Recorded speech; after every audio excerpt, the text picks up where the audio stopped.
Hello there everybody and welcome back on into the channel here today, and let's just say that today we have quite a throwback. Now I'm sure that pretty much everybody here watching was in and around the Ninjago community back when Crystalised was releasing, you know. We're not actually going to be talking about the lead up to the part 1 release, but actually more so the part 2 release. As it was a crazy time. It was extremely hyped, Ninjago fans were still happy with Crystalised for the most part up until this point, and the activity, just the general hype, was pretty much at an all-time high. I haven't seen anything like it since, I don't know, maybe like 2018 kind of time, when the Oni trilogy was releasing. That's how insane it was. Back in the year 2022, of course, so really not that long ago at all, which is why I'm going to assume a lot of you guys do, and will probably remember all of this. But, obviously, when any fandom has a lot of hype going on, really, this just goes for pretty much any piece of media, any movie, any show, whatever, there is, well, a lot of hype, a lot of activity, a lot of theories, but there's also a lot of, well, fake information going around, and let's just say that the Ninjago community is definitely no stranger when it comes to fake information going around. Even now, with the Dragon's Rising Season 2 release, we have had a fair amount of fake information, I would say, and I have spoken about some fake information. Off the top of my head, we have to remember the time quite recently where we essentially got news that allegedly the show was going to be ending after Season 2 due to low funding. Again, allegedly, it was proven to be fake. So again, that's just a recent example of fake allegations and fake theories basically going on in and around the Ninjago community. But in 2022, again, when Crystalised was still releasing, we had something very, very interesting, and this actually came over on Twitter, right? And this was essentially going to be the original ending for Ninjago. So, yes, again, this was the quote-unquote original plans for how Ninjago Crystalised would be ending, and obviously with the Crystalised ending, that would mark the very end for Ninjago. The series that started back in 2011, Crystalised was the ending to all of that whole segment of story, and, well, let's just say that what we're about to take a look at was the original ending for Ninjago. Allegedly, again, as I say here.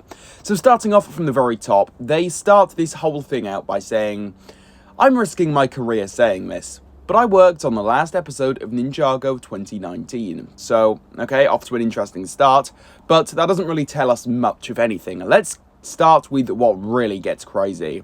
They then go on to say below here in a different paragraph, quote, "Lloyd, Akita, Harumi, Pixel, Nia, Skylar, Vanya, and Wu are at a statue of the 4-Dragon Ninja," obviously the Dragon Ninja being the Dragon Ninja that we saw in the Crystalised finale, so kind of setting the scene. There are a lot of different side characters here, all of which did actually show up pretty much within the Crystalised finale, obviously excluding Akita though. They then carries on here and says, "Lloyd is holding a baby, and it reaches out to the statue, and he says, 'Settle down, Garm Jr. These are your uncles, Kai, Jay, Zane, and Cole. They were my ninja, and we watched them go on to be the masters of Spinjitzu.'"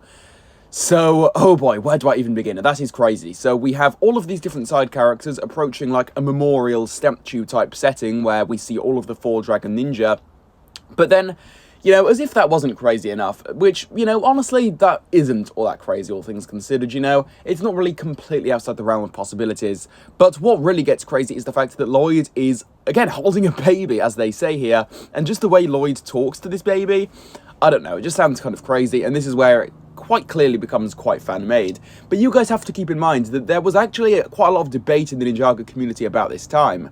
Obviously, this wasn't a case of, like, everybody thinking it was real, but there were, I'd say, a significant portion of people that were almost kind of thinking that this might be real. So it wasn't like everybody instantly came out and realised that this was fake or anything. But I will carry on because it doesn't end there.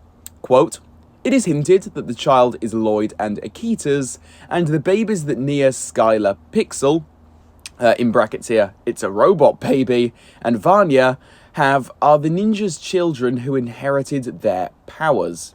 It ends with a title screen, quote, "The end is a new beginning in Ninjagon." Ninjagon just being the text, the writing that we see throughout Ninjago City.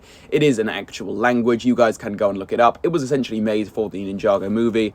But yeah, there are actual translations that you guys can go ahead and do. little bit of a fun fact for all of you there, but that's where all of this ends.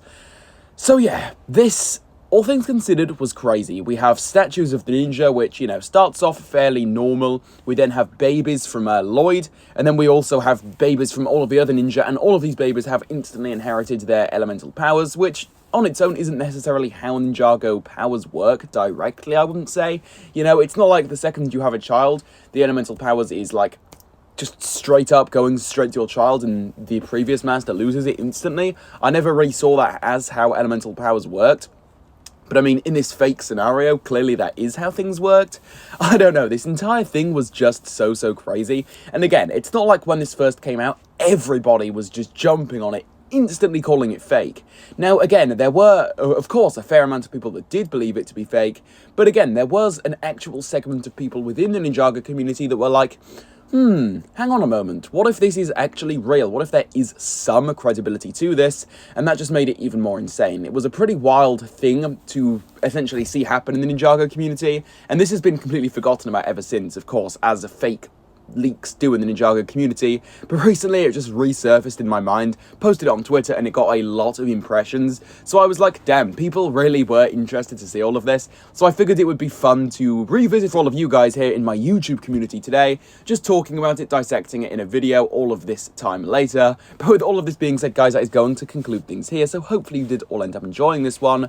Now that I'm finished, I do encourage all of you to drop any of your own thoughts on this down below in the comment section. I would love to hear your own thoughts regarding all of this.